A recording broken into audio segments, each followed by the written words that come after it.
Hi Seth. Hey, Maitreya. Hey, how are you? I'm great. And how are you? Good. Yeah, I'm good, thanks. I'm good. Yeah, nice to see you. Yeah, I don't think you were a father the last time I saw you. Yeah. A lot has changed since the last time we spoke. Yeah. I have a Yeah, 10-month-old congratulations. son now. It's been a whirlwind adventure. Yeah. Uh-huh. First child, right? Yeah, first child. Yeah. Yeah. Yeah. So, we're learning everything for the first time. Crash course in how to take care of a human being. Yeah, there's no blueprint for it really. No, no. And I tried reading lots of parenting books and, listening to parenting podcasts and all kinds of stuff, but nothing really prepares you for the experience itself. Yeah. Yeah. Yeah. Did you say it's how old is he now? 10 months. 10 months. Yeah. Yeah. Okay. So, Yeah. yeah, you're probably still very much in the whirlwind as you say. Yeah, I mean it's getting smoother, let's say. There's still roller coaster rides here and there, but it's getting smoother. That, you can have a bit of a routine and you can sort of predict, when he's going to be a bit grizzly and grumpy, and Uh, the naps are starting to be a bit more consistent and the eating's a little bit easier, and everything just gets a little bit smoothed at the edges, but it's still intense. There's still nights where, my wife and I are both waking up in the middle of the night and he's screaming and stuff, but yeah, yeah, it's I'm yeah, just holding on, hoping for the best and hoping that, he turns out okay. right. Well, you posted this beautiful poem for your son recently, and I Yeah. saw it, and just seems like the smile on your face just comes up naturally when I ask you about it. So imagine Yeah, there's plenty of magic along with the chaos still, which is great. absolutely. Absolutely. There is lots of magic. And, there are moments when I just feel incredibly grateful and incredibly lucky to be a father and to have him. And, he's such a special kid. Watching him grow and develop and learn language and learn how to use a sippy cup and learn how to use a spoon, and pulling himself up to standing on things and trying to figure out how to maneuver around on two legs rather than four. Yeah, Yeah. there's lots of things about being a father are just super rewarding, and yeah, I wouldn't change it for the world. Hmm. Hmm. Yeah, Beautiful. yeah. Beautiful. Yeah, great. And you have a daughter, right? How old's your daughter? She's almost 16 now. So Almost 16. tomorrow's Yeah. the first day of school. She's off to 10th grade here. It's probably called something else where you are. But this year and then 2 more years before, college. So second Yes. year of high school. Awesome. Does she Yeah. know what she wants to do at college yet?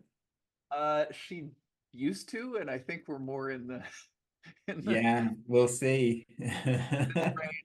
Yeah. But yeah, for the longest time during the pandemic, she started watching this it's almost kind of a soap opera show. It's called Grey's Anatomy. I don't know if you know Yeah, it. I know Grey's Anatomy. Yeah. Yeah, so she decided during that time she wanted to be a doctor, and during the pandemic, we actually ordered these surgery kits that had like this kind of fake skin, and she would be stitching it up, and she even Wow. watched videos about. She found like brain surgery on YouTube, and she was watching it. But more recently, I think it's just you know what it means to be a cool teenager and what are the Mm, trends. These things are a little more salient right now, so sure, we'll see. sure. Yeah, Yeah, yeah, yeah. Yeah. yeah. Yeah, that whole choice for me wasn't really a conscious choice. It was just like, what am I good at and what do I think, I would be able to do at uni at a reasonable level. Like it wasn't really any forethought as to what I wanted to do for a career or who I Mm. wanted to become as a human being. That was just never in my train of thought at that time. So I just kind of fell into what I decided to study and then what I decided to do for a job. Yeah. Yeah. But you are currently, I also saw your some of your videos on Gestalt psychology, which is Hmm. what you're up to now, but that's not what you were up to previously, or was it? No, it wasn't. No, that's a recent thing. I studied engineering and accounting at uni, and I became an accountant, and I'm Right, still doing that. I'm doing, yeah, two businesses. So the counselling psychotherapy practice and an accounting business as well that I run. So the accounting, it pays the bills, let's say. It's a good steady income. I know that world very well. I'm good at it. right, right, So yeah, it's a good steady sort of source for me and the family of security. But the psychotherapy stuff is what I'm really, really passionate about and really interested in, and that's where my leading edge is and where I'm looking to develop further. So yeah, right, a lot of my energy gets channeled in that direction. Yeah. right, right. Beautiful, Yeah. beautiful. Yeah. Mm. I wanted to ask you about you went on retreat with Benita Roy recently, right? Yeah, I've been on two retreats with her this summer, and there's a third one in October. Yeah, cool. So Yeah. what was that like? What have those two retreats been like so far? I mean, just fantastic. So, I've been aware of Bonita for, a couple years, just sort of seeing things online, but I was drawn to those retreats, and then when I joined the retreat, I ended up going to her online sessions. So her online school is called the Pop-Up School. Hmm. Um, and most of the people at those retreats have been part of the Pop-Up School, so she's offering online courses. Um, but if I put that aside and just go to the retreats, I mean, part of what she's doing is sharing her work. She's writing a book right now called The Once and Future God. So she's basically doing her whole understanding of metaphysics. She draws on a lot of things for sure, but I think she places herself somewhat in the tradition of process philosophy, like Whitehead. Um, and this is not stuff that I've read, but it is stuff that I've become interested in essentially through the internet. And Yeah.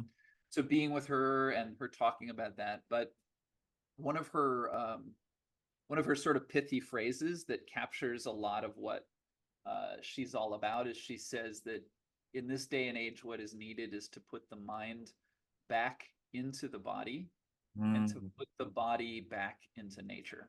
mm, And so she's worked with horses for years and years. And one of the things that you might find really interesting is I don't quite understand the context but it sounds like from time to time she has individual clients, but she also has workshops. mhm, But she has a background in qigong, and she would talk about how she would work with people in different ways.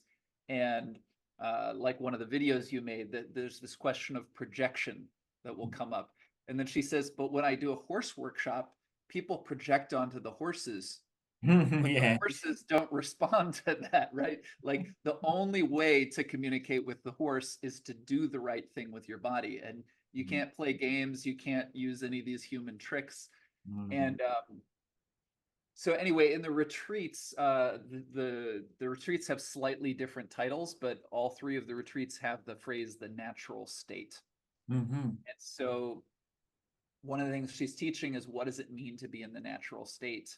mhm. Um, there's a lot I could say here, but just a couple, sort of maybe give you a couple bullet points that maybe we can explore more if you want. But she explores, all kinds of different let's say states of mind we could get into. Like she had taught this course called the psychedelic self. And so the word psychedelic, you can imagine we take a psychedelic drug, but it could also be that we meditate and we begin practicing the jhanas and we go to different states. Or it could be that we have some neurotic issue and like reality changes because just something's not right in the biology, or there's a trauma. So she sort of maps all of these different states that can happen. Yes. And one of the things that she says around, for example, Buddhist practice, or could even be other traditions or religions, but she says, just because you learn how to shut off a particular system, and then you feel like you're connected to everything because this particular system went offline, like you're in the flow Yeah. state. She says this does not mean that you're closer to God. Absolutely. It just Yeah. means that you've figured out how to have this kind of experience. Then we talk about the use of the experience and everything. But when we come to the natural state, it's something like what animals do, right? They're in the natural state, like they're hungry, they go for food. They're no longer hungry, they move on. And it's like, are you actually having your eyes open? Are you actually seeing what's in front of you? Right. So in some ways it's very simple. Like she teaches some things to get into the natural state, and one of the things she'll often say is, I just want to warn you, this is going to feel really underwhelming. It's not going to be some amazing, but it's funny. It's like my understanding of what she's talking about and my embodied experience with it. There's a particular meditation she teaches, which is an eyes open meditation.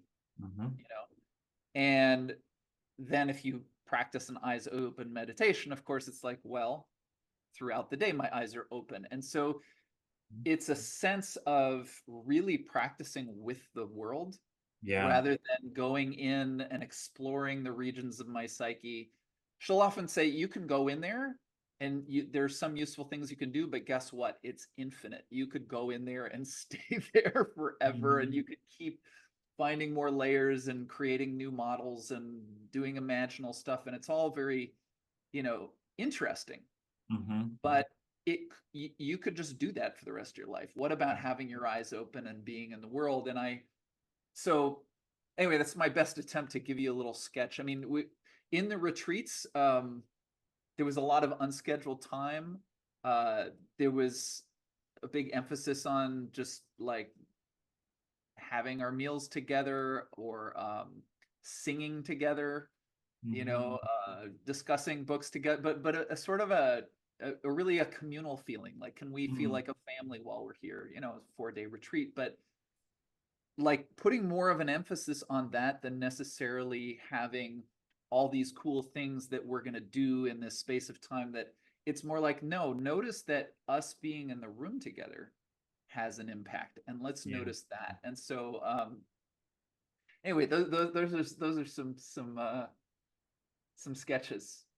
Yeah, that's beautiful. I love it. I love it. And like, there's so many points that I could pick up on there that you mentioned about, what the natural state is, how animals are in the world. But the point that I want to touch on just now is like the psychedelic stuff, because my understanding of the way a lot of psychedelic drugs work, I haven't taken any myself. I would love to. I would love to try, MDMA, mushrooms, that stuff, and maybe that's in my future. But my understanding of the way it works is it'll take the ego offline temporarily, so the identified self, and it can connect you to the universe in a way that can open up love, it can open up compassion, it can bring this sense of connectivity.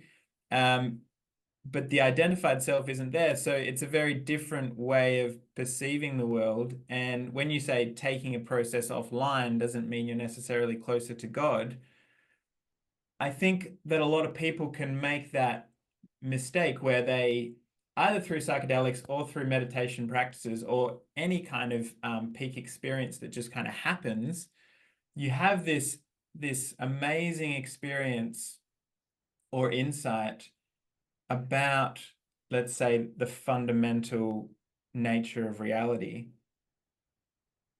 And then that's taken as it, and you've arrived and there's nothing further to do. Whereas my understanding and part of my interest in Gestalt psychotherapy and those sorts of things are getting to understand the human psyche at a very deep level, and the kinds of wounding and trauma that we all carry with us through our world while we are in the world, that affect our perception and affect the kinds of projections and introjections that we make, and coming to understand how we can diminish the impact of those things so that we can live more and more in a kind of natural state where we are just having our needs met in the world like animals do. They're hungry, they go and eat. That seems like a pretty logical kind of thing to be using as an operating basis. But so many of us aren't doing that. We're not just naturally meeting our needs or naturally being in the present moment, aware of our surroundings and operating from there in the world. So yeah, it's interesting when you talk about taking a process offline, because immediately what comes up for me is taking the ego offline, and the ego is like the main filter through which we view the world, and having that not there is such a different lens through which to see. Yeah, so I really Yeah. enjoyed about that. So there's something that Bonnie talks about, which she actually doesn't talk so much about the ego in terms of, I think, the classical way that term Hmm. is used in psychology, but in relation to the natural state, one of the things she talks about is these two sensory or perceptual systems, and one is called the egocentric, and the Hmm. other one is called the allocentric. Hmm. And as I understand it from her, like we could go into our anatomy and we could find, the track that's the egocentric and the allocentric. But the egocentric is um, like with your when you're around your son, he's your son, right? And if danger comes, it's like you're right. Or in the animal kingdom, the dog with the dog's bone. There's a way that this bone is mine. It's Yeah. this is mine, like, and this is identified with me. But she'll talk about, and actually, if you just Google these terms, you'll see it. Like, if you're walking in the woods and you see a tree and you say, that tree is, I think I could throw a stone and hit it, or I like that tree. That's really beautiful. It's all in reference to me, right? Hmm. So I'm seeing the tree, but how do I relate? How is it relevant to me? Mm. And then if I just see the tree and I say, that tree is to the left of that other tree, or it's taller than that other tree, or, you know, I'm just admiring the tree, or noticing the relationship between, that would be allocentric. Right, right. And they both have uses, but the idea is that we kind of overuse the egocentric. So I don't think it's quite the same as egocentric in the sense of what you're talking about in terms of the ego and can we dissolve the ego. But there's still a way that the only way anything is relevant out there is relevant to me. Yes. um, Whereas there's a particular, I mentioned, she teaches this eyes open meditation where essentially like you're like soft gaze and you're trying to have the periphery and you're just there. Mm. And it looks like you might have tried something like this. To see you kind of nodding, but Yeah, there's a yeah. way that the world just kind of comes to you, and there's a sense of, and this is what can happen with some psychedelic drugs, is that the Mm. egocentric just goes offline. And it's Mm. like if I'm in the woods, the thing that I can't find really is me. Yeah. The woods are just there, and I'm kind of part of the woods. And that can happen spontaneously. You're walking in nature and something's really, you're spacious with your time, and it's just beautiful, and you Mm. can come into that kind of place. Um, but yeah, it gives you a totally, it's like it's happening in the body, right? But it makes me think in a way I've never thought before. It makes me, I don't know, look out onto my life in a way I've never looked out before. And Hmm. so, Hmm. yeah. Yeah, yeah. What comes up for me is, a spiritual teacher of mine used to talk about walking in Zen. And the walking in Zen practice it sounds similar to the eyes open meditation that Benita Roy's talking about, where in walking in Zen, we are attempting to be present to essentially every sense of the body simultaneously and every sort of input we're getting from the environment simultaneously. So, you know, let's say you're walking on the beach, the sun on the skin, the breeze through the hair, the smell of the salt ocean, the feel of your feet on the sand, the sound of the waves lapping, all of this stuff we can be present to. And the more present we are to those sensory experiences, the more the mind tends to quieten down. There's not as much internal chatter going on.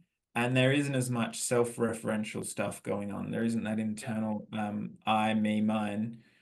Yeah. And you can, get into states, and I've practiced it as well, get into states where it does feel like a um, very much a flow state where things are just unfolding and there's not a lot of interference from me. I'm just there as a witness. And it's a very beautiful feeling to feel when I don't feel like I'm getting in the way of what's naturally unfolding. It feels very peaceful and natural and beautiful. Right. But that having that experience, you know, once or several times, or being able to cultivate that experience through a practice, a deliberate practice, is different from having that experience be naturally present throughout the majority of our life, just as a kind of base resting place. And this is sort of my interest in enlightenment because, I've been with enlightened teachers, and that is their natural resting state. And when Benita says this is going to be underwhelming, it's not this mind-blowing thing. This is how they talk about it too. It's very natural, very like you could miss it, you could Yeah. overlook it. Um, but the way I understand enlightenment from my current perspective is that the it's kind it like, to put it simply, it's kind of like walking in Zen all the time as your base operating mode, and that self-referential stuff isn't there, or it's Right. very, very in the background. And that kind of thing intrigues me. Like that pulls my interests, and I'm like, okay, I'm listening. Like, what do we Yeah. do to make that Yeah. happen? Yeah. Well, another thing I could say, and I mean, I'm kind of aware because I'm fairly new to working with Bonita, that part of what I'm doing is, rattling off some things she says, but these are Yeah. definitely things that have been compelling to me that I've been playing with. So then the fact that she has a vocabulary becomes convenient. But in any case, there's one piece of this, and she's sometimes I don't know if this because you have a better knowledge than I do of those traditions, but when you say walking in Zen, is that at all the same as what's called Kensho? Do you know that phrase, Kensho? I don't know what Kensho is. Okay, so this might be a different tradition, but when what you're saying sounds like the same idea, what you're talking about. And so one of the things that we hear when people describe enlightenment is something like a unity, right? Mm, mm, And if you don't know what like, it could sound really abstract, or it could sound like, oh, that sounds great, like, you know, kumbaya or something. But what's really interesting to me, because my background is working with embodiment, right? yeah. And when I was young, basically I identified as atheist. As I look back at my life story, I can see that I had this deep relationship to music, which I think actually was standing in for that religious kind of longing that just Yes. wasn't provided by my family at all. Um, and I even see that as, oh, that's when I started getting into the body, because it was my body listening to the music, and I Mm, somehow was way into to music more than some of the people I knew, and I was doing a thing. But so then I got involved, as you know, with Feldenkrais method, and it was like body awareness. So how can I get a more precise sense of where I am in space, or what I'm doing with my muscles and my joints, and it's all about body. mm, And eventually, the feeling of more comfort in my body, I started noticing a sensitivity or a feeling of being around other people that got harder to explain, and maybe mhm. started opening up more of a kind of a spiritual feeling or something. Yeah. Yeah. But in terms of what I'm understanding now, around natural state, is, let's say we're walking with eyes open, maybe what you would call walking in Zen. Again, if I look at that tree, I could look at it and have the sense that, like, I'm over here, the tree is over there, and, like, we're we're different, right? We're separate. And it's not even so much that what I feel like as I see the tree, and I am the tree or something. But there's definitely the reason I wanted to review kind of where I came from is there's an embodied feeling of Mm. less separation. There's a sense of more connection. One of the favorite words I've learned from Bonita is the word ingression. And so ingression is you and me are ingressing each other right now because we're looking at each other. And so when something comes into your subjectivity, you know, if I hold up this cup and I look at it, it's like this cup has a shape. And yeah, I pick it up with my eyes, but it's almost like it's imprinting itself in me. So I sometimes like to think of like, it's not just that our eyes are open and we're seeing, it's like we're drinking in the world. You Yeah, know, if, you know, you work in such and such a building and such an office, like that's what you're ingressing day after day. And if you work there for 10 years, there's something about that office that's like deeply in you, right? totally. And we could say that's just a thing, but for me, just having this word ingression has made it so that I stand and look at the tree and I go, what's happening right now? You know, like, Yeah, and yeah, so I'm listening to the experience in a new way. And I mean, the first time you try to do that, you might just say, am I just making this, you know, it might feel really subtle, but yes. it's the same kind of thing of like, you know, one of her other big, you know, favorite phrases is about bodies in space. And if you and I are sitting in an empty restaurant and then suddenly a family comes in, you know, and they're all talking, like the whole room changes, right? And Sure, we just feel sure. that before some dramatic events happen. It's just the bodies in space together. So Mm. I just find that I'm more and more curious about like even this morning I was in the kitchen and then I walked to my bedroom and the bathroom and I'm just kind of noticing, well, when I enter this room the space is larger, when I get in the hallway the space is narrower, and I don't know, that's very alive for me now. Yeah, yeah, yeah, yeah. That's a really interesting, yeah, way to look at it because it fires off a lot for me. So ingression, yeah, as I'm hearing you describe ingression, the sense that I get, so if I'm out in nature and I see a tree and I'm ingressing it by taking it in through the eyes, the sense that I get is there's a subtle energy connection between me and the tree. At a deep level, myself and the tree are connected and there's an energy exchange. So I'm exchanging some of my energy with the tree, and the tree is exchanging some of its energy with me. And the longer I sit with the tree, the more of that energy exchange happens. So the more of the tree lives in me, and the more of me lives in the tree. And when you talk about being in an office space for 10 years and ingressing the office, that was my experience of working in an office for I need to sit and work it out. 6 years, two different offices over 6 years, 4 years in one and 2 years in another. And you come out of that kind of environment and for me, I moved from the city in Perth where I live in Australia up into the hills, which is an area where we're surrounded by bush and there's fresh air and there's rivers and streams flowing, and it's a very different environment compared to the city, right? The energy that's around in the hills of Perth compared to the energy that's around in the central business district of Perth, very, very different. So I can look back on that time when I was in the office and know that I had ingressed a large part of whatever that cultural milieu was, and that had integrated itself into my psyche. And then having left and lived up here now for a number of years, that has shifted fundamentally in me in a beautiful way. Yeah. And it brings up people like Wilhelm Reich.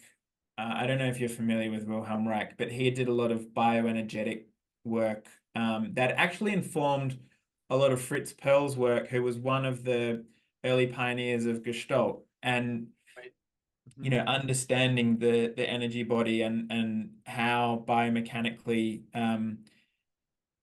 my energy can affect your energy, for example, as we're interacting, and the same with people that I meet when I'm out and about. My energy will impact their energy, and that understanding of energy to me has become like very important to me, like almost second nature, that I'm aware of my energetic state throughout the day. The Hindus have a very good way of putting it, I find, which is that there are three levels of energy, three types, let's say, or categories. The first and most dense form of energy being tamasic energy, which is kind of like a sleepy, lethargic, brain fog, like numb, zombie sort of energy. That's the first level. And then the second level or category is called Rajasic energy. Ah, Zoom just did a thing. That was great. It was right when you It, described what was that level of energy? that was Rajasic energy, yeah, because I think I was The making a hearts actually like came right out of your hand. It was pretty yeah. cool. So Rajasic energy is like the active energy when we're moving in the world, we're doing things where we can be anxious and excited and like there's lots of freneticness to Rajasic, or there can be. Um, but it can also just mean activity in the world. And then the third level in the Hindu you know, way of describing things is sattvic energy, and sattvic is kind of a very peaceful, very spacious, very fine energy, like the most refined form of energy. And um, it's interesting for me to notice in my own body what proportion of tamasic, rajasic, and sattvic energy I'm experiencing at any given time, and what in my environment might be influencing that, or what in my own internal process might be influencing that as well. Mhm. So yeah, when you talk about ingression, that's what comes alive for me. Yeah, yeah. Mm. Well, and it's easy to explain it with vision, but just to be clear, like we ingress the sounds, we ingress the Yeah. smell. It's, everything that we take in. And perhaps, I mean, the Gestalt, that word is a good word because, when I look at you, I don't just take in the color of your shirt. I don't just take in the expression of your face, Mm. or when you use the word energy, but there's something about the whole that we Yeah. take in. And it's really interesting. Like, I haven't gone deep into these tomes of books by Ian McGilchrist, but one of the things that I'm understanding a little bit about the hemispheres, or apparently in his latest book at the end, he even says, look, if you want to think of these two hemispheres just in terms of metaphor, that's fine. But there's ways that we can look at something and we're looking at the whole thing. And Mm. there's ways we can look, and I could look at your left eyebrow and I'm just like, but I'm missing something when I do that. I mean, there might be a reason for that zooming in kind of thing, but um like I think there's a way that we more naturally read or see the whole, Mm. before when then we might be able to identify that there are parts within the whole. But like, Mm. yeah, yeah, I was Mm. actually curious to hear a little bit more about your background with Gestalt, and then when you mentioned the Hindu tradition, I thought, oh wow, because I think you've spent a long time in the Buddhist tradition or the Yeah. Zen. So seems like you must have actually just explored all over the place, and then you know, I from a distance, my understanding of Gestalt is we're dealing with the whole. So there's maybe a certain logic there, but I imagine there's more to the story. I'm curious to hear about. Oh, I can get to it. yeah. So for me, a lot of that has come about through exposure to my main spiritual teacher. His name is Vishrant. I was with him for 8 years, living in an ashram with him, and he was very eclectic in his um, understandings and background, and a lot of my exposure to that stuff was through him. There has been some exploring that I've done on my own before and since, but a lot of my grounding is through him and through that lived experience in that ashram. I was very similar to you. You know, growing up, I would call myself either an atheist or an agnostic. I tended to, if someone would ask, I would call myself an agnostic because I would always say, well, how do you know that there's no God? You know, and I remember having debates with atheists and saying, atheists, you're taking a stance. As an agnostic, I'm not taking a stance. I'm just saying, I don't know. So that was just the way I lived my life. But there was always a deep calling to spirituality of some kind. And my parents, so my mum is a Christian. Her whole family was very Christian, always went to church every Sunday. And my dad was Catholic, so a different form of Christianity, but very strict. And I had that in my bones growing up, but I never really resonated with it deeply. I remember reading the Bible, trying to read the Bible one time. Because I have such a scientific mind, I got up to the part where Jesus, you know, was an immaculate conception through Mary, and I started crying.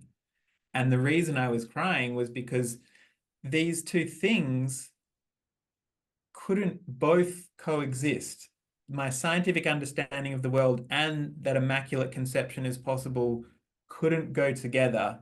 And so I felt stuck or lost. Like I can't just accept the Immaculate Conception is true or real without proof.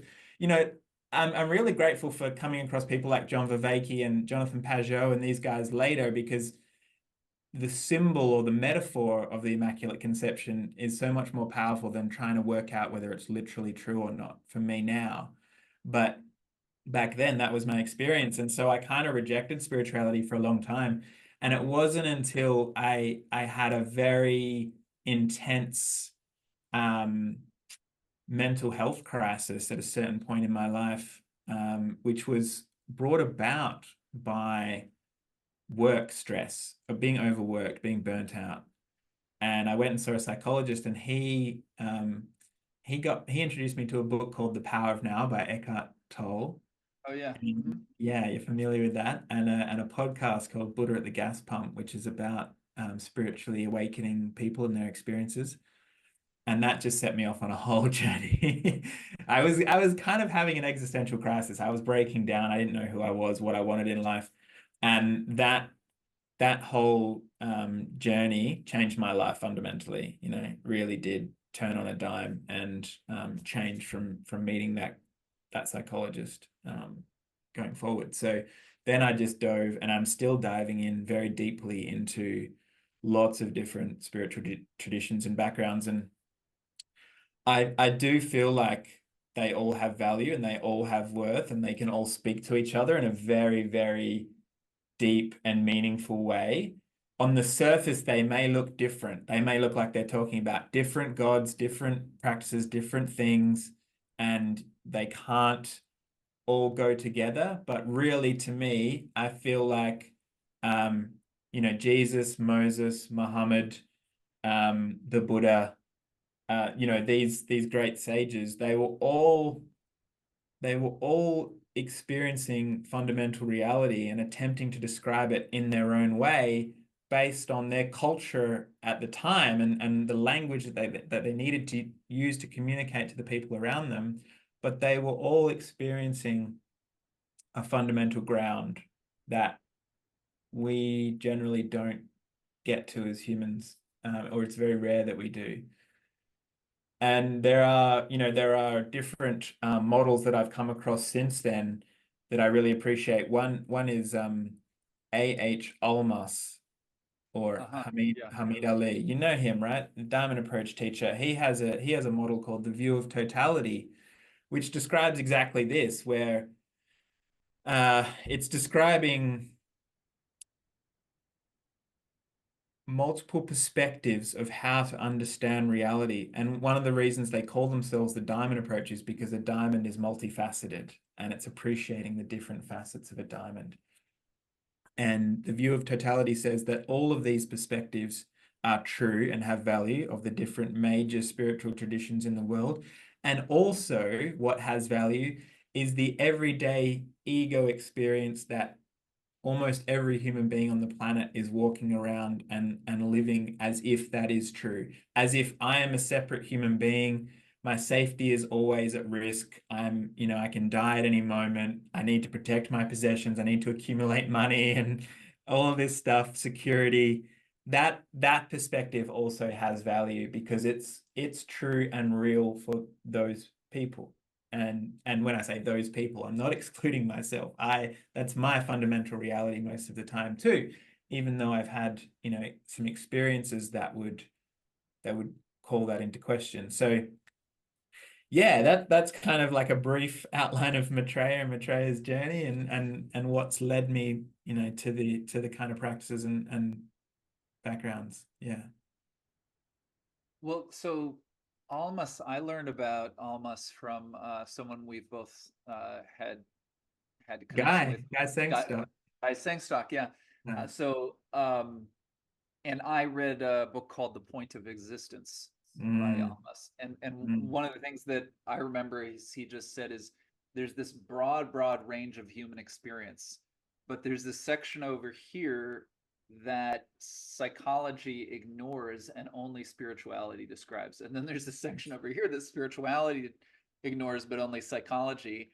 And so he said, let's combine the two, and which is, of course, he's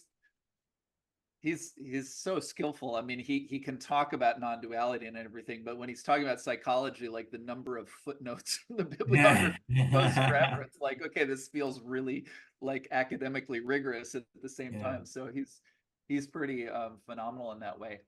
But I was curious, so I felt like, yeah, I got a lot of the story, but the part I was curious about is, with all of those things that you explored, what crystallized for you with Gestalt psychology such that that was the thing you chose as, I mean, it is obviously something where you can take um, this whole journey you're on and make it part of what you're doing in the world. But like, you had a lot of choices for that. And so what is it about Gestalt psychology that kind of, I don't know, captures something essential for you? Yeah. Good question. I kind of have to reflect a little bit for myself on what that is. Like a lot of things I was describing earlier, how I just fell into accounting, in my uni days, and I was doing counselling at a place called Restful Waters, which is just close by to my house. And a lot of us counselors at Restful Waters had a supervision group. Supervision for counseling is like when you go and talk about the work that you're doing with your client and try and unpack it and understand it and get better as a counselor. And the supervisor, the guy running that group, was a Gestalt trained therapist. So that was my first exposure to what Gestalt was, is understanding him and the way he views things. And I saw him as a very sharp man, was the main thing I got from him, like very present, very able to read people, read body language, like pick up on subtle things that a lot of people myself would miss. And so I was drawn to him and wanted to understand how he could do that and practice it myself. Then as I started to study Gestalt a little deeper and started to train in it, one of the things that speaks to me, and it's funny you bring up Ian McGilchrist, is that it's very right-brained. It's not logical, rational, it's not analysis. It's not like psychoanalysis. In psychoanalysis, what you're attempting to do is understand someone's childhood, how pain was created in them as a child, and then give them an understanding so that they can go away with that understanding and make more sense of their life. That's not what we're attempting to do in Gestalt. In Gestalt, it's far more intuitive and far more in this present moment.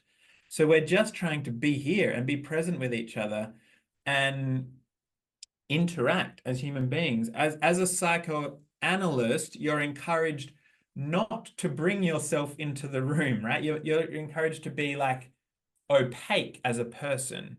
And the typical way that Freud would work, Sigmund Freud, one of the forefathers of psychoanalysis, was his patients would lie on a couch in front of him so they couldn't even see him. He was sitting behind them and talking to them about themselves.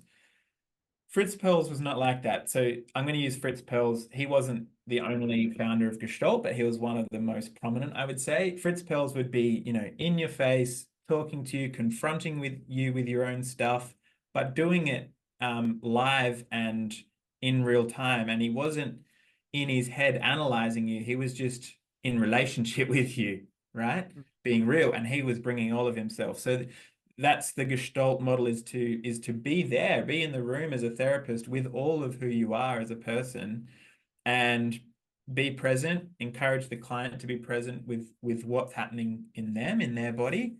And one of the ways that I come to understand Gestalt that's really helpful for me actually is it's like a tree, right? We can think of the tree of Gestalt having three parts to it.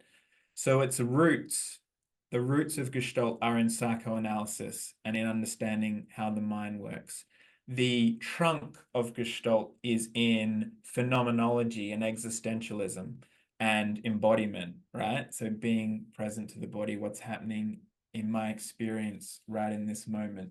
And the branches of the Gestalt tree reach up towards Eastern mysticism and spirituality. So really the trunk is where we spend most of our time in Gestalt. It's an embodied dialogue in phenomenology, but we acknowledge that we came from psychoanalysis and that there is somewhere where there is a possibility or a horizon held in mind of whatever that looks like, whatever the branches are reaching up towards. Yeah. So that's maybe some sort of kind of taste of what Gestalt is, and that speaks deeply to me, with my Buddhist background, with my spirituality background, with the letting go of the logical, rational, and just being present here, embodied, and with the client, like that, just to me, feels alive and powerful in ways that other forms of psychotherapy are not. Yeah. Yeah. Yeah. And how long have you been working with clients now? 6 years. 6 years. But so that's not the whole time, has not been Gestalt. I've been training in Gestalt now for 3 years. Before that, I was just working as a counselor, which is very different. It's kind of like just listening to people and making them feel heard. And the model was very much person-centered therapy, like Carl Rogers. Carl Rogers would basically have an unconditional positive regard for people, make people feel worthy and okay as they are, no matter what's showing up. And that was his fundamental ground. And so that was the way I was working originally, and now I'm tending to work more and more Gestalt. Yeah. Yeah.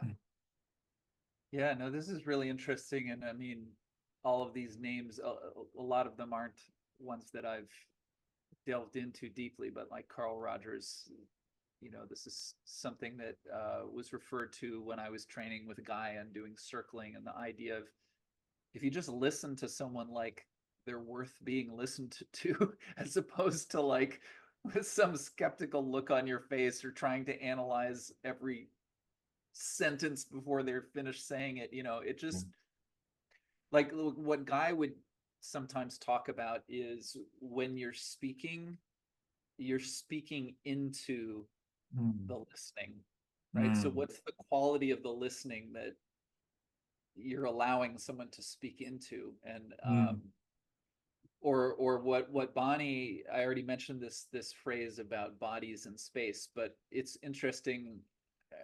One time she was I think there was someone on the call who was some kind of a coach or something, and he was describing being with a client and something vulnerable coming up, and the client, was in tears, and she said something like, well, it's really skillful to know how to shape space with your body in such a way that someone can cry. Mm. And I just loved the phrasing of Mm. that. It's like, Yeah. I could, I don't know, I could be rigid somehow, and it's like we're on Zoom, but I mean, I could create a space with my body that might feel restrictive, Yeah. even though it's not physically restrictive. There's just, so yeah, but I guess Carl Rogers is one of the sort of benchmarks for that kind of understanding. Yeah, it's so funny the way Benita uses language, because I feel like she's touching on like so much of this with ingression, the way she describes ingression, it's like getting really close to energy and bioenergetics and Wilhelm Reich's work, but it's not quite going there. And the same when she describes shaping the space with your body. Really, what I hear is the energy that you're holding in your body affects the other person. So if I'm sitting with an open heart, with empathy, there's a certain energy that comes and fills the space. So that's the way I would describe it. And it's different to the way Benita describes it in terms of shaping the space with your body. But really, it gets to the same place, because if a person is able to feel deeply into their experience and cry, if it's painful, there is something that you're doing as a therapist that facilitates that being possible. Most of the time, it's actually staying out of the way as much as possible, like creating a space which is safe and supportive, but not interrupting the process too much if you can help it, so, to allow that kind of unfolding. If it's crying, it's crying, whatever it is. Yeah. Right. I think Yeah. her background, like, I mean, she's also very eclectic, but one of her main sort of influences or lineages, I guess, would be Taoism, and she's Mm, practiced Qigong for decades, and at one point mm, was the president of the National Qigong Association in the U.S.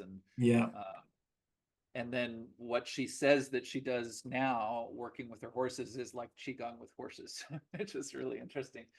But she introduced us to, do you know of this philosopher named Jan Zwicky? Is that a name that No, rings no. a bell?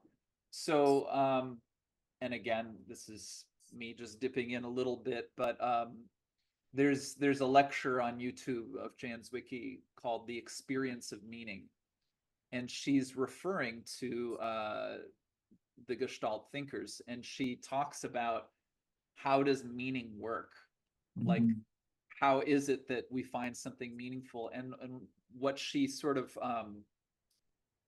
so she has this book called Lyric Philosophy, and she talks about a sort of rational view of things, like we explain it and we come up with formulas and we do the proof and it comes out in this way. But mm, then she says if you read a poem and it impacts you, even if you can't say what that is, that feeling, that resonance yes. is meaning. And Yes. she would talk about what she would somewhere in that talk she talks about meaning as kind of like a constellation. Like if we imagine all the stars in the sky, well, all the stars in the sky create that feeling. And I mean, Mm, it's not any one star, it's and that's sort of a Gestalt image, like the yes. constellation. But Yes. she talks about there's a way that there's this kind of lyric meaning, Mm, or like as I speak to you, there's my words, but there's the way I speak, there's the cadence yes. and all of that Yes. that impacts us. And of course, that's the part you can't measure with a thermometer or a ruler or something. But she's sort of making this argument for realizing the importance of this kind of lyrical meaning. Yeah. And Yeah. this is another thing. She has a phrase called lyric culture, which is something that Bonnie has. Like when we were in the retreats, it was the reason we would sing together or play music together was to literally have that relationship with each Mm, other. mm, What does that do, to experience ourselves in this way where we're just disclosing ourselves to each other, and we're not necessarily making some kind of rational logic out of everything, but we're just, what does that do? yes. Yes. What And was your experience? I'm curious now. What was your experience of the singing as a group? Well, it's interesting. So in my case, I was a music major when I Mm, was in college, but I didn't make that the life path as I thought I would. Um, I also had some interesting experiences with mental health back in those days. Um, and really what it was is, as I mentioned, music was so important when I was young. So when I was in college, it was kind of like, oh, that would be wonderful. Let me do music. I'd love to spend a lot of time with music, but I was not like in the same mode as people who were preparing to go on to be professional musicians. I didn't mhm, have uh, the years of disciplined practice. I couldn't, mhm. so I did actually major in music and even did a concert, but I mean, it was all very experimental anyway, I didn't go there. Yeah. So I've always had this deep experience with music, but certainly for the last couple decades, mostly as a listener. But Mm, I sang, so I can get, I can sing in the shower or sing in the car and be way into it, like more than just anyone who does that. And in fact, I have this very strange thing that I did is since I was young, I was interested in speaking in tongues and wow. imaginary languages. Wow. Yeah. So when I was in college, there was this very avant-garde composer and instrumentalist there by the name of Anthony Braxton. I'd never heard of him before I got there, but I was drawn into his community, and because of some of the things he was doing and other people, I wrote out a bunch of meaningless syllables on a grid. In fact, just mentioned because you were talking about reading the Bible before, so I took the phrase Tower of Babel and I Mhm. like pulled out all of the sounds and rearranged them. So it begins, it goes B, A, bol, A, be, bol, le, bol, B, be, ba, la. Like you can hear it's all Right. riffing on that phrase. Right. So there's 88 syllables. Anyway, there's a long story there, but let's just say this is all in my background Mm, and deeply meaningful to me, but in daily life, for the most part, under the surface. mm. And so when I get to this retreat, Bonnie would come over to this piece of paper on the wall that had the days of the week and like there was almost nothing on it. And she's like, all right, we need to put some stuff on the schedule. She did have some things planned out, but she deliberately had a lot of time open. And then she said, on the first day, she said, we're going to have, she called it the No Shame, No Blame Band. And she said, if you play music or if you don't play music, but you want to play music, the No Shame, No Blame band is going to be me. And so just there were drums, there was guitar, she had a harmonium, but we just did it. And Mm, so it was actually very transformative for me because I mm, had this deep involvement, yet I had never really used it. I didn't become a professional musician, but mhm, so I got to share that. mm. I sang some of my imaginary language. I sang Swing Low, Sweet Chariot, which is this old spiritual, but it used to be my lullaby that my mother would sing to me when I was little. And I've always noticed that I sometimes find myself singing that song almost as like Right. self-soothing. Right. But then I sang it for them, and it was just like that was a part of me that I didn't even necessarily know I wanted to be seen. Mm, And yet she'd created this situation where it happened. mm. So anyway, your question is maybe an innocent one, but it was that was a profound piece of what Beautiful. happened there. Yeah. Beautiful. Yeah, yeah. Interesting. That's so amazing. Yeah, and I love that. I love the image of her standing up on the first day and going, we've got a lot of blank space here. We need to fill this in. Like, Yeah. what are we going to Yeah. do for these four Yeah. days together? That's great. Right. Right. And then the way it unfolded for you with the music, like, yeah, it sounds beautiful. It sounds, yeah, and Yeah. I can sort of, yeah, hear in your voice the meaning making around Swing Low, Sweet Chariot and the Tower of Babel stuff, like the song that you wrote there. Like, yeah, that sounds profound. Yeah, it sounds profound. Awesome. Yeah, it was really nice. I mean, so another course that she taught online, which is like drawn out over months and months because there was all these levels, but she describes the self. She has a video you can find online where she does this whole model of the self. But in this particular class, she talked about different sort of aspects of the self. So there's the core self, which she would describe as basically the embodied experience, and the core self is that part of us which differentiates self, other, and world. Mm-hmm. She'd say, the problem is, for the most part, we assume that process is over when a kid turns 6 and we send them off to school, but actually throughout the lifespan, we're changing our understanding of self, other, and world, and we should be continuously talking about that. But that's sort of like the base layer. Then she talked about the communal self, and it's sort of like the family, but it's also something that in modern culture is like, if I talk about my own family, a lot of us, our families are separated out. We go to we don't grow our own food, so the Yeah. communal is more of the together, like the shared life, of people being close in a natural way. Mm. And really, I think that was part of what these retreats were about. But then she talked about another level, which is really the most prominent, which is like the cosmopolitan self. So, I order stuff on Amazon and it comes in the mail, and then Mm. I meet you by talking on Zoom, and I say, oh, maybe I'll come visit you, and I can get on an airplane and I can fly to Australia, and like I kind of know how the airport in Australia is going to work, even though it'll be slightly different. Like there's this modern individual who's cosmopolitan, and of course there's all kinds of amazing things about that, but she would say that cosmopolitan self kind of parasitizes the community Mm. self. Mm. And then we earlier were talking about the psychedelic self, and the psychedelic self is the aspect of the self that basically can change. So it's not just I take psychedelics, but it's that I have some crazy experience and then I shift myself to a different place in life. Um, so she was, I sort of lost what I went into all of these layers of the self, but yeah, okay, so we'll just have to see where you go with that. It's okay. Yeah. So I'm just gonna reach for a book here, but Yeah. when you were talking about her background in Taoism, that really piqued my interest because I'm very familiar with Taoism. I love it as a philosophy and as a practice.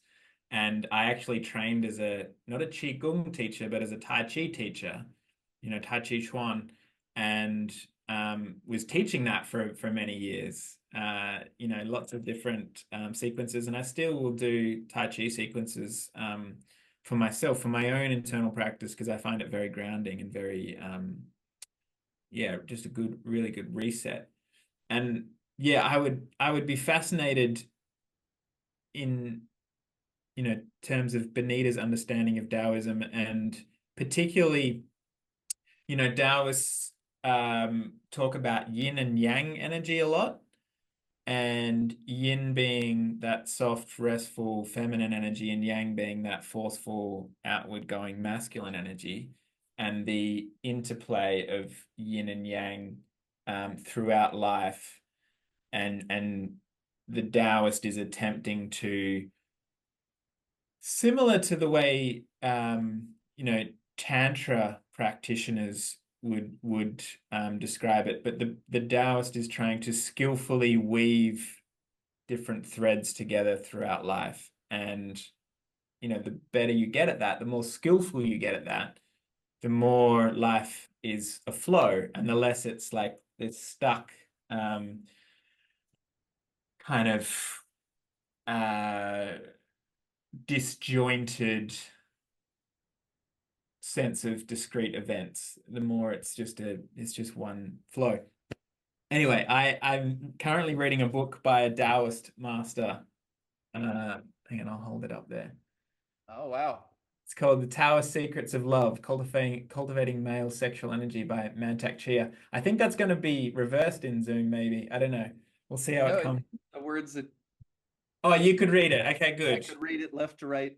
Everything looked normal. It's reversed for me, I think, because the Ah, camera flips it for yeah, me in yeah, Zoom, but that's okay. yeah. Um, so yeah, I'm reading this book at the moment, and Mantak Chia is a really amazing to me Taoist practitioner and philosopher, and he's been studying since he's a very young boy, all these different Taoist masters, and then kind of trying to bring all of their wisdom and insights together, four of them in particular, I think, and bring it into modern Western language and understanding. And to me, it sounds so similar. What he's doing, so similar to what Benita Roy's doing. Just different emphasis and different cultural, because Mantak Chi is Chinese, I believe. May have that wrong, but yeah, very different cultural background, but still attempting to bring this ancient wisdom, which has been with us for 5,000, 10,000 years plus, into the modern day and make it accessible. And yeah, I think that's beautiful. I think the more people that spend time with what do I want to say? What word do I want to use here? The more people that spend time, let's say, practicing things like this, things like what you're describing, that are going to cultivate their own internal wisdom and embodiment and all of those, aspects of the self, the better off this world will be. Because I feel like, actually, I have somewhere else that I want to go with that eventually, but I want to just throw it back to you now, just with what I've just said about Taoism and the link there between Benita Roy. Well, I mean, Taoism is new for me. I just read the Tao Te Ching for the first time like a couple months Awesome. ago, and I'm sure Awesome. I could probably stand to read it another 10 times to, get it. But it's funny. I mean, the reason I connected to you, I think, starts with people like John Vervaeke, and there's so much of what I'm involved with now that has essentially come from the internet. And of course, there are all of these lineages. But my original practice, the Feldenkrais method, it's really the only tradition I can claim some kind of depth in. But what's just so interesting to me is to see how, I mean, of course, if we wanted to, we could find the disagreements between the traditions and we could map that.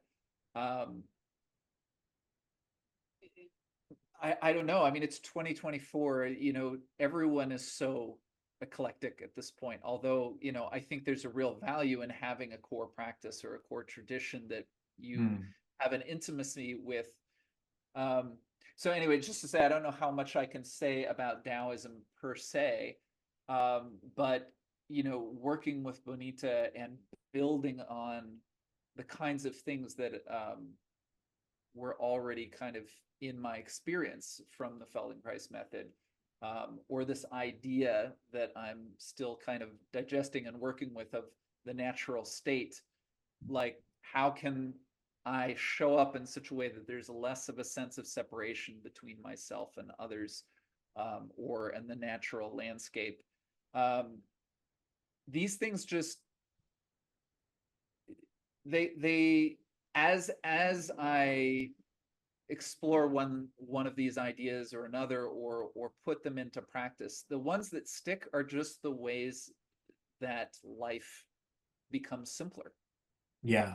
Yeah. When I find something that seems to reduce the effort of daily living, it's like, well, that's important. Yeah.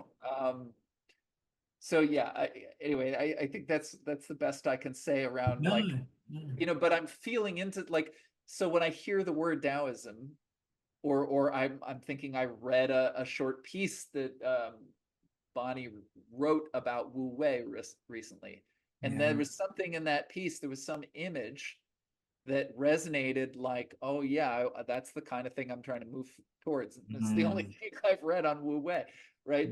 But yeah, there's something in that word Taoism that from the distance that I view it from, there's something that's resonating that I'm moving towards, but I just can't, speak to Yeah. it. Yeah, totally. And I'm curious, when Benita talks about, I may get this wrong, but egocentric and allocentric, was that the terms? Yeah. Mm-hmm. When she talks about egocentric and allocentric, is it talked about in such a way where, this is what I'm imagining, and I'd like you to correct me because I'm not going to get it accurately, but the way I'm imagining it is like egocentric is sort of how we all get conditioned in the world, is to see things through an egocentric lens, and allocentric is kind of an aspirational um, higher developmental journey that we can move towards if we choose. Is that how she sort of will frame it, or how would she frame it?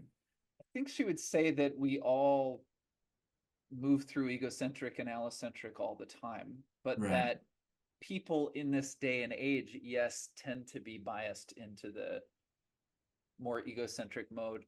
I remember she was talking about like if you've ever been on a long road trip in the car with Hmm. someone, Yeah. and you know how you can get into this certain kind of depth of conversation. And if you think about it, you're not facing each other. You're both facing the road and you're moving and you're going somewhere and there's a lot of time and it's like you're looking at the world and you're both talking about it. And she said, she gave that example. She says, of course you're in the allocentric mode when you're sitting in the Mm, car driving mm, for hours together. Like so that as opposed to um let's say like I was watching some of your videos about the things that interrupt us, yeah. so if you're talking and all I'm thinking about is what I want to say and I'm impatient for you to be done, literally my attention has gone inward, Mm, and the mm, only thing that I'm curious about in this conversation is my half of it. When do I get to say my thing? So that would be an example of like, you know but if it is that situation where something's really mine and I need to protect what's mine, or I need to figure out, I mean, there are moments where my survival is at stake, and then yeah. really all the attention on me is totally appropriate. Yeah. So it's more like that. But she Okay. once said that learning to be in the allocentric mode, she said, is something like that is the prerequisite for being a moral animal. She thought was really interesting, because it's like, again, if you're, let's just say you're out in the park and something's happening over there, like, are you seeing what's happening, or are you seeing what I think about or how I might be affected by it, right? In the Mm, moment that, someone falls in the river and needs to be saved, like, yeah, it's dangerous if you dive in for you, but if you dive in and save that person, your own survival isn't your starting point, right? yeah. This is an example that comes up in one of the books that I've been reading, that she recommended. She's got my whole reading list right now and everything. Um, but so yeah, it's what I'm getting is just, even just having that distinction of egocentric versus allocentric and noticing. But this practice of the wide gaze, one of the things that I noticed on the first retreat, we did this practice. So we would sit at the window and we would look out, and the idea was you don't move your eyes, because Mm, if I want to do math or something, I probably go like this, right? There's a way I look into abstract space. And so if you still the eyes, it can actually sort of inhibit the thinking, right? So that's part mm, of the idea there. mm. And so we would sit like that, and it was amazing when we did it. Like, this crazy thunderstorm happened. So you're looking out the window and suddenly the trees were just like, and it was pouring rain, but you're just sitting there and it was like nature came alive. It was amazing.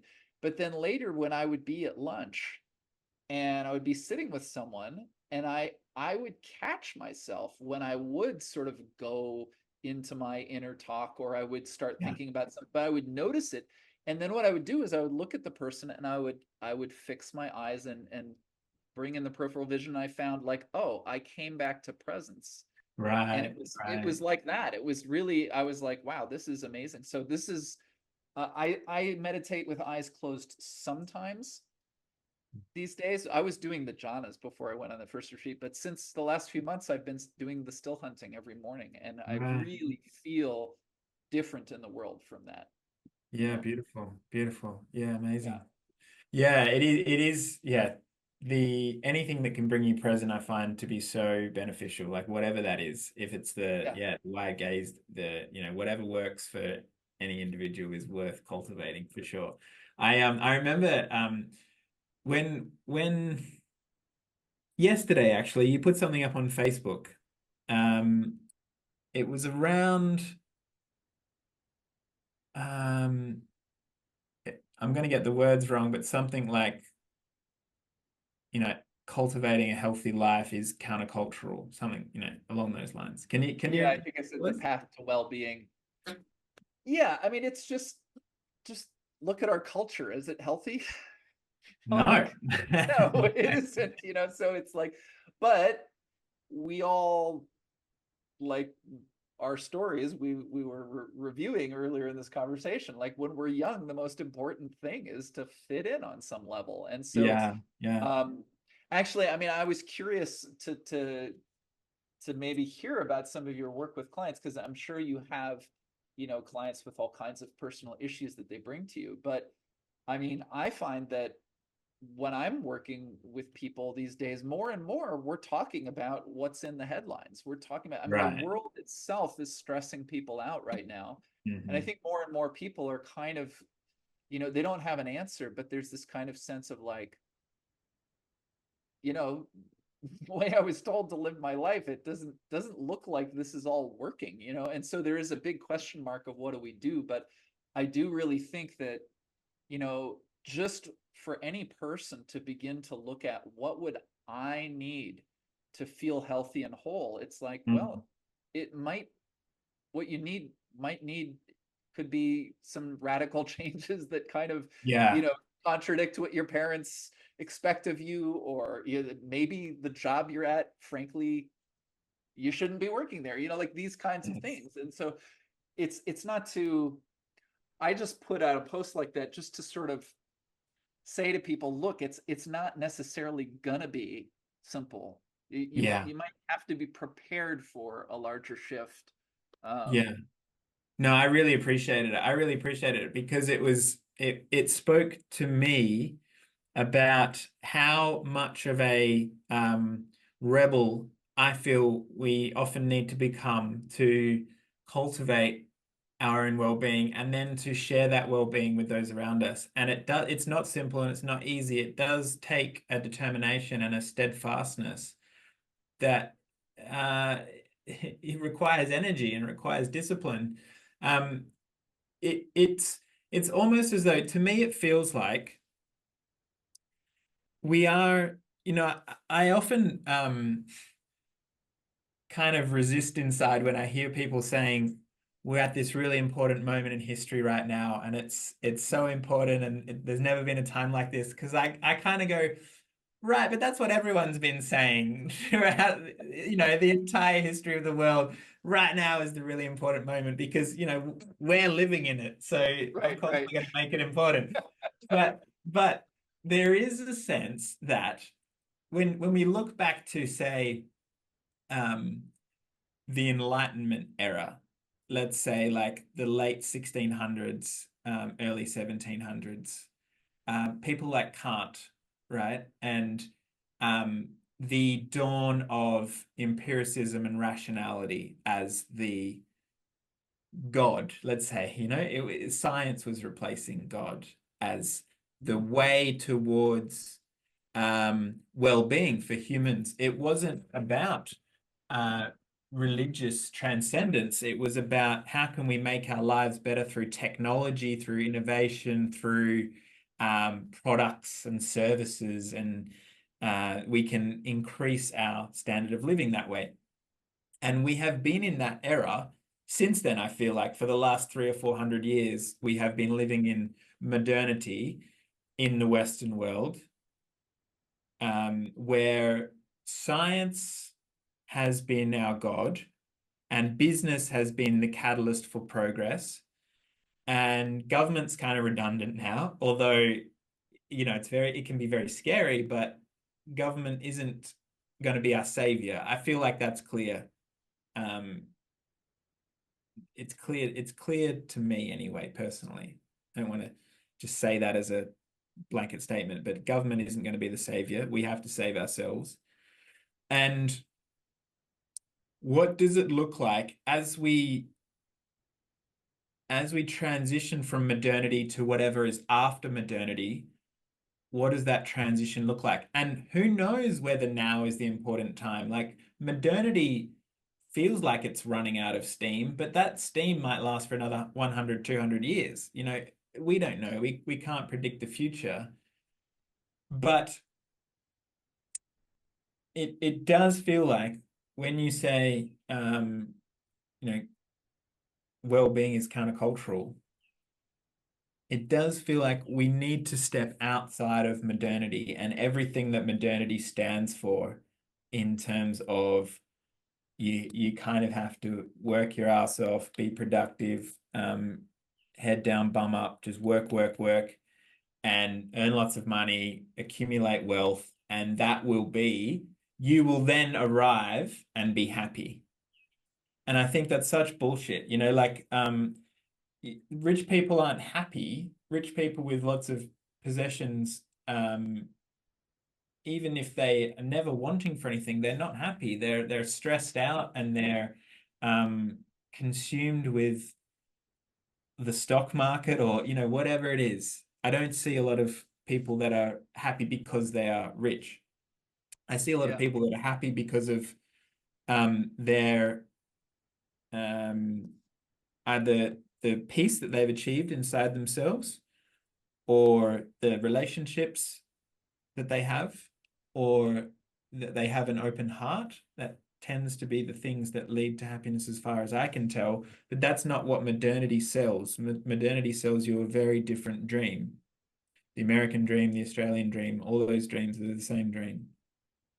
And so what does it mean to step outside of modernity and think about what well-being means for me and what well-being means for you and every individual, and how we cultivate that in our own lives? And then as enough people go on that journey as individuals and cultivate well-being in their own lives, whatever that looks like for them, what that then does to culture at large, how that shifts culture at large in terms of our priorities and what we value.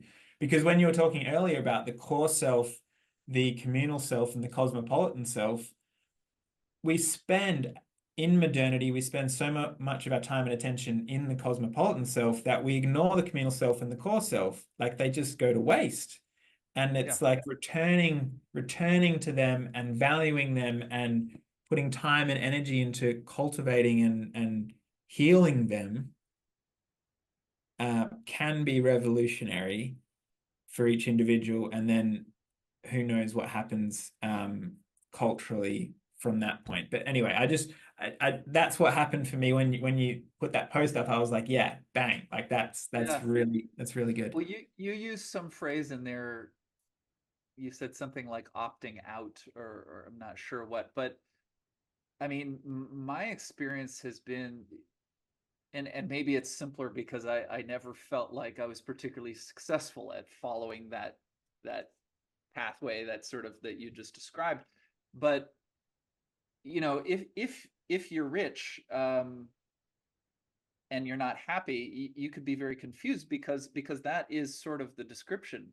And so, I mean, you also have to kind of get a clue that there is something that's actually more fulfilling than that.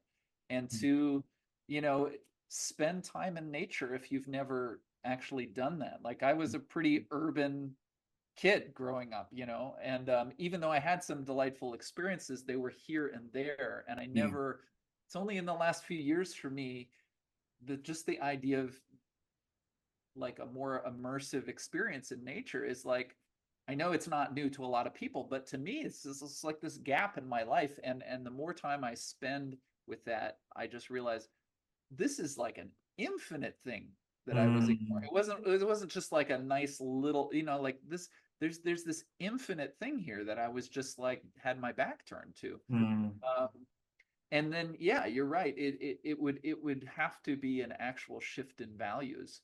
um but what's the alternative? And you know, like I think of your son, and this will become very concrete when he is at the age where all of his friends, you know, already have a little device, and are you going to let him have one? And, you know, like, these kinds of questions are really, they're not simple, I think, because, you know, there's a way that all of the technology as it marches on is going to be at the center of how the world works. And, you know, if I do want to come to Australia and see you, I'm gonna want my smartphone to be charged up and all of that. I'm gonna want it to work well, you know. But there's also, you know, there's something that's happening to, like, even our capacity to sit down with a book and read chapters of the book without pausing or something. Like, that's the kind of thing I used to do a lot more in the past. I noticed, like, for me to read a book is not as easy as it once was. It's like, Yeah. what's happened to me? You know? Yeah. Yeah.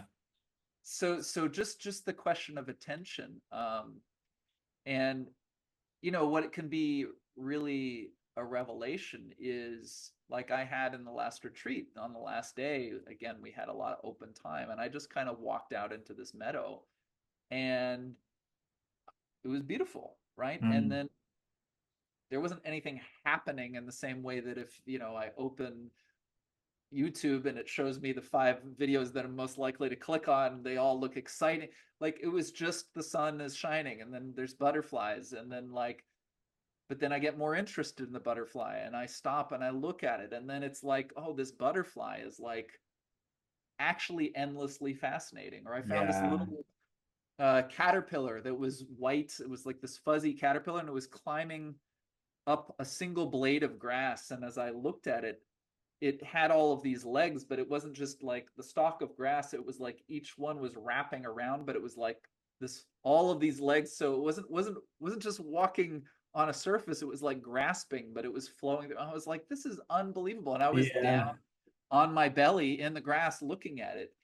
And that could occupy you for hours just as easily as, you know, your social media feed. But what it does to the body is entirely different. One of them is just opens you and it makes you more curious, you know, whereas the other one, it's like, oh, I don't like this video, let me see if this other one's more interesting. You know, Yes.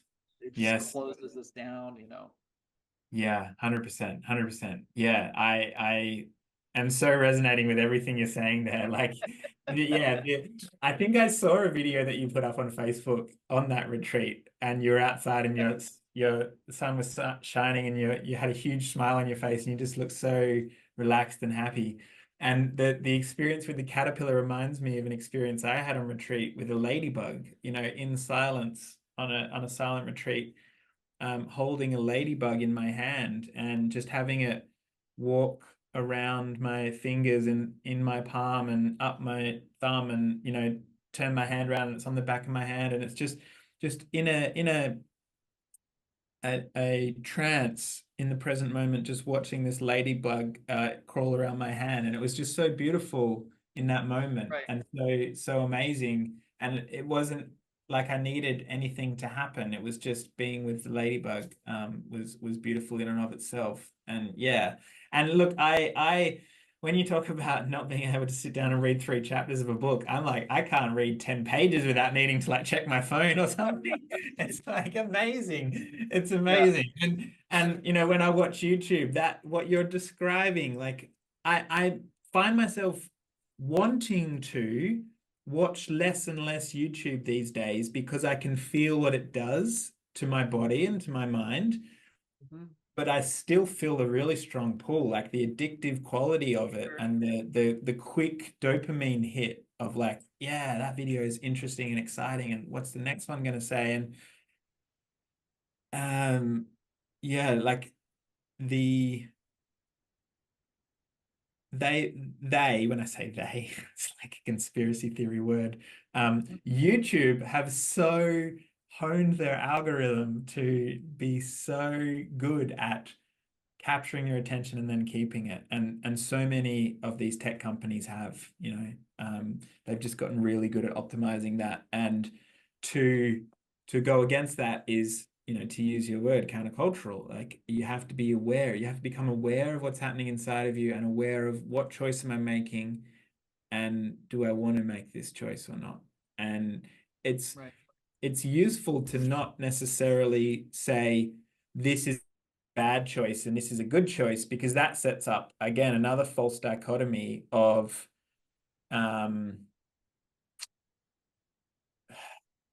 it sets up the notion that you should not watch YouTube. And I find myself going there, ironically enough, but the should in itself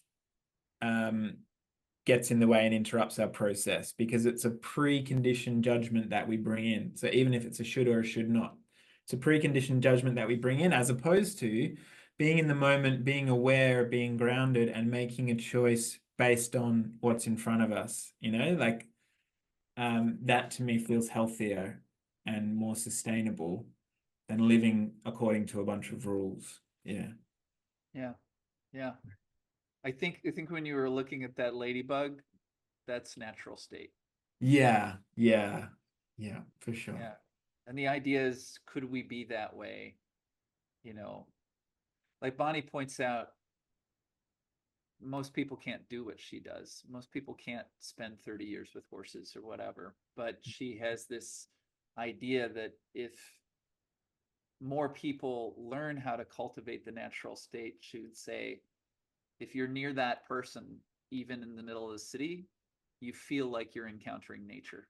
Yes. And Yes. this is kind of maybe an idea of how can that kind of shift begin to take place at a wider level. And it might sound very aspirational, but it resonates for me. I don't know what to do about all of these kinds of things, like the algorithms and all the rest. I had an activist phase of my life and everything, but what makes the most sense just in my own body is that my experience has changed, and I've seen individual people change and shift. And even though it's a big leap to imagine millions or billions of people doing that, I notice that each time I see an individual transformative experience take place, that's what gives me the sense that there's a there, and Yeah. this is a path worth following, and Yeah. each doing what we can. Yeah. Yeah. 100%. I agree with you. And I don't think there can be anything done about the algorithms, or that it's necessary. Like I feel like one of the practices that I've taken on recently, or not recently, one of the practices that I've been trying to cultivate within myself probably for 8 years, 9 years, is surrender. And surrender isn't a practice of avoiding responsibility in the world, or not being aware of what's happening culturally, but it is a practice of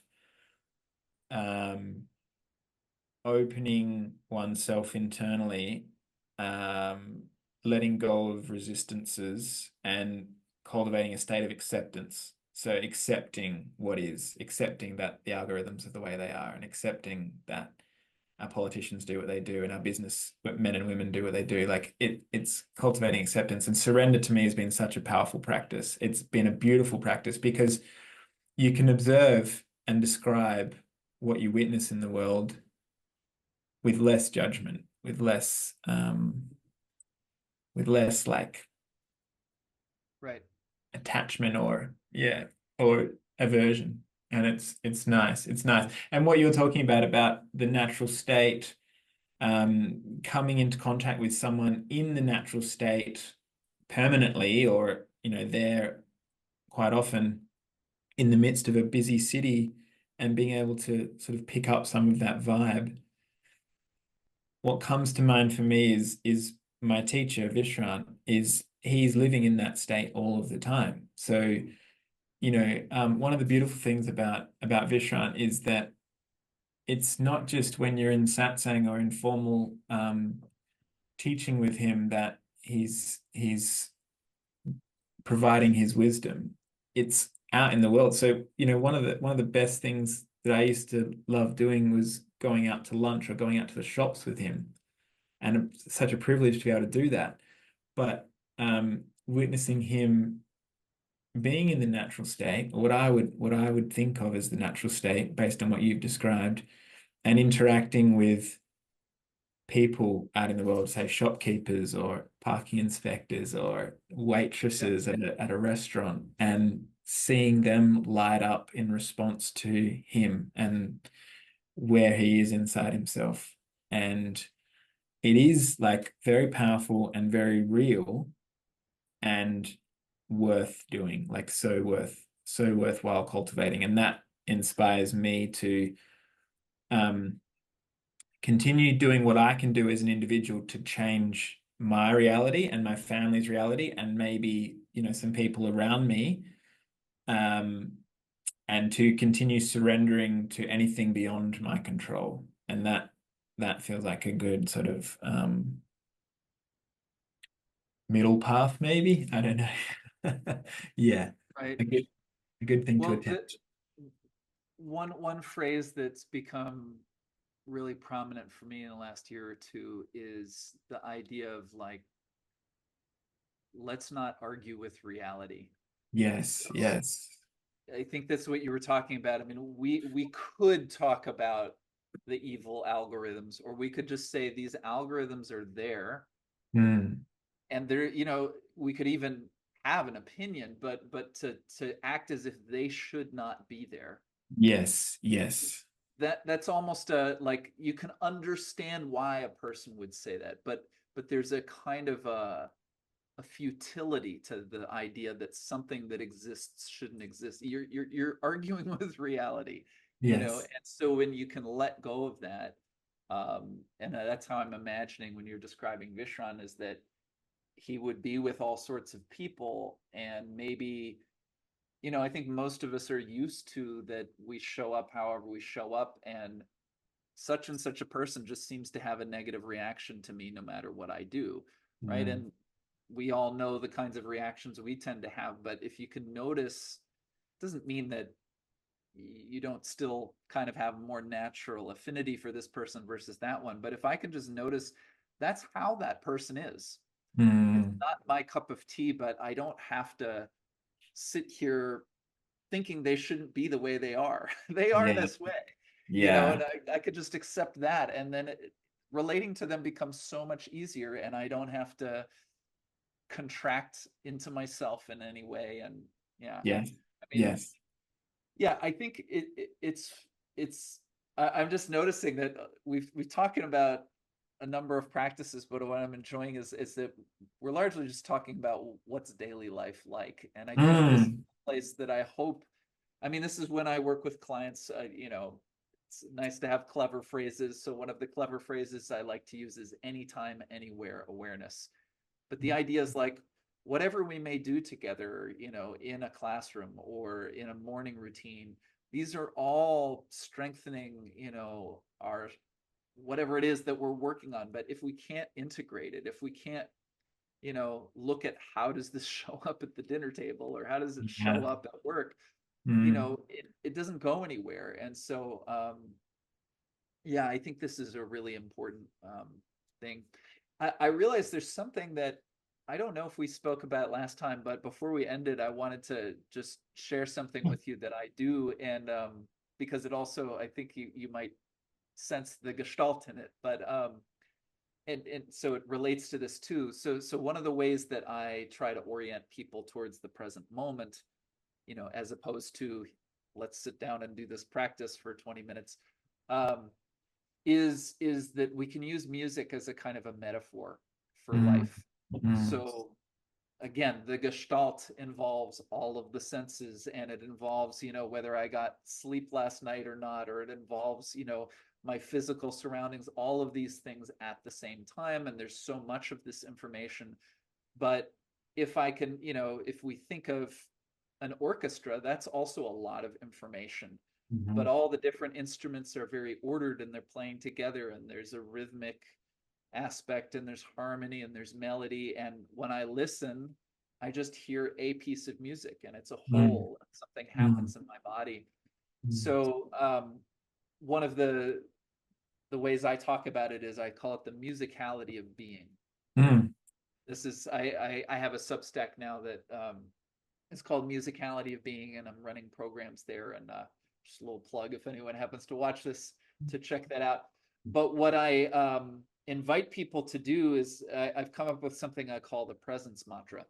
Mhm. And it's just 5 words, but the 5 words kind of are representing 5 relationships that are always there that I'm asking people to notice and check in. And it's kind of a way to come back to presence.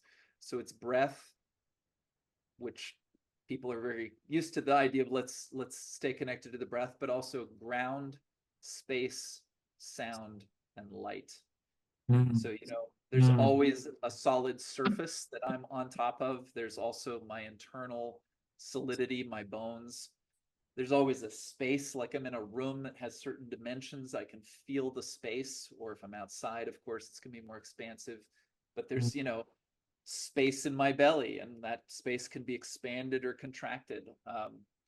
There's always, of course, sound, and the sounds, there's many sounds, but my body makes sounds. And is there, like, when I breathe in, what sound am I hearing? When I breathe out, what sound am I hearing? There's a kind of a rhythmic relationship.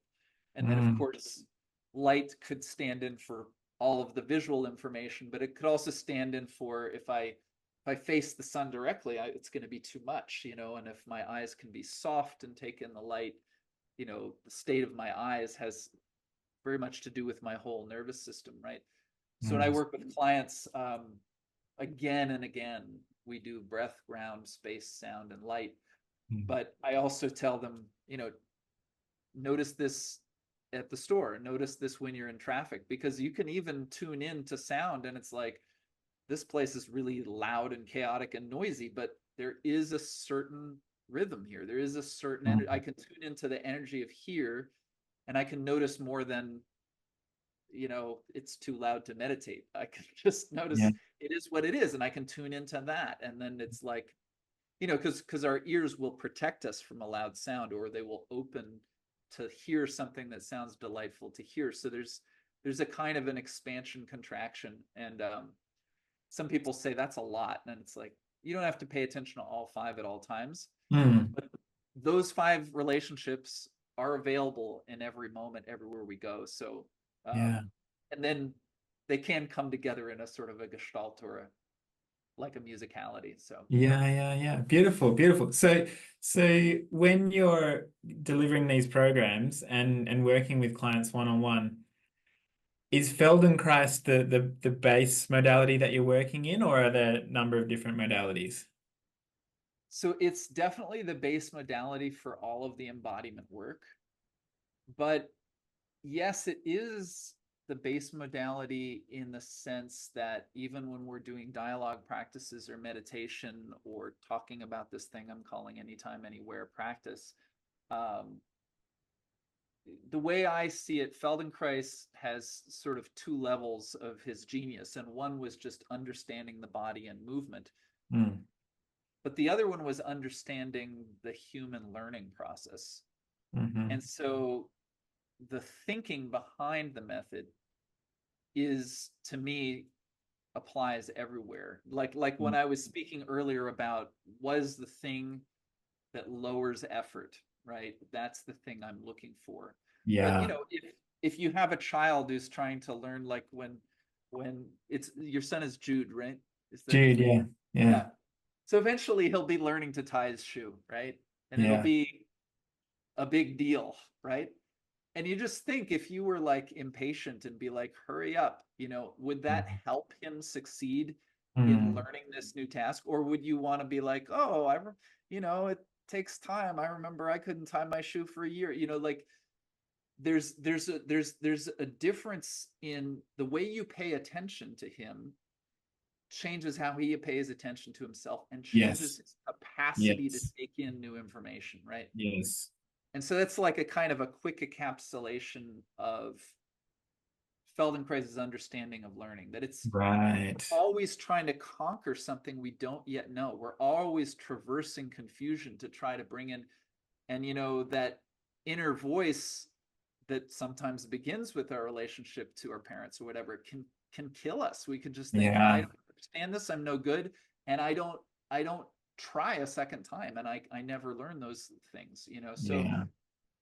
yeah, so that's how Feldenkrais comes into really everything I do. Is his understanding is that before we learn, we need to create the conditions for learning. Yeah, beautiful. I'm doing a lot of reading on, well, parental sort of theories and stuff, but also theories of learning because Yeah, I Jude's only 10 months old, but before I know it, he's going to be school age, and we're going to be considering what kind of schools to put him into. So yeah. one of the things that I've been reading up on is Montessori. I don't know if you're familiar with Montessori. Yeah, so Maria Montessori was an educational sort of, I guess, theorist back in the turn of the 20th century. No, late 1800s. And yeah, part of her whole thing was trying to develop independent kids, give them the tools for self-learning and self-discovery, but not trying to direct them too much. Just kind of creating the space for it to unfold in its own time. And it sounds very similar to what you're talking about with Feldenkrais, is that to create the space and to give them some tools, but then to not impose too much in the process of learning taking place, not to be impatient, not to be too directive or judgmental in that process. Mm, Yeah. mm. I think we love learning. And Yeah, when we naturally, yeah. discover something for ourselves, it's this amazing feeling. And Mm. I think that's what play is also. I think there's a way Yes, that when learning and play, like I think that's what Montessori was up to, is just understanding yes. things the same. And as jaded adults, what we're doing when we start meditating or all these things, we're just trying to figure out how to play again, like get into that again. There's something to do with the natural state there. Yeah. Yeah, yeah, absolutely. Yeah. Yeah. Cool. Well, I've really apprecited spending some time with you, Seth. It's been great. A really good conversation. I've really enjoyed it. Yeah, this was wonderful. And just since we hit a few notes related to your son, it's just I'm present to that, and that I'm Mm, so happy to think of a young person growing up in a household, where his father, and I don't doubt his mother as well, have this just insatiable curiosity for how do we humans work anyway, and that you could pass that on to him. I think that's the probably the best gift you could give him. So yeah, this has yeah. been a real pleasure. Thank you. Yeah, no, I appreciate that. Yeah, I really would like to give Jude the best possible start in life, and I hope that myself and my wife Ariel can do that. And it's so easy to judge ourselves as parents and think that we're not doing a good job or that we're not capable of doing a good job, and that's something that I'm also aware of and trying to give myself permission to fail as a father. So yeah, but I appreciate the sentiment in what you're saying. Um, and I yeah, think I think we have to be willing to fail again and again and yeah, again. yes, exactly. Over and over and over and over. Yeah, that's right. Yeah, Yeah, for sure. Yeah, yeah. great. Beautiful. All right. Thank you so much, Seth. Take care, my friend. Take care. So All long. right. Bye.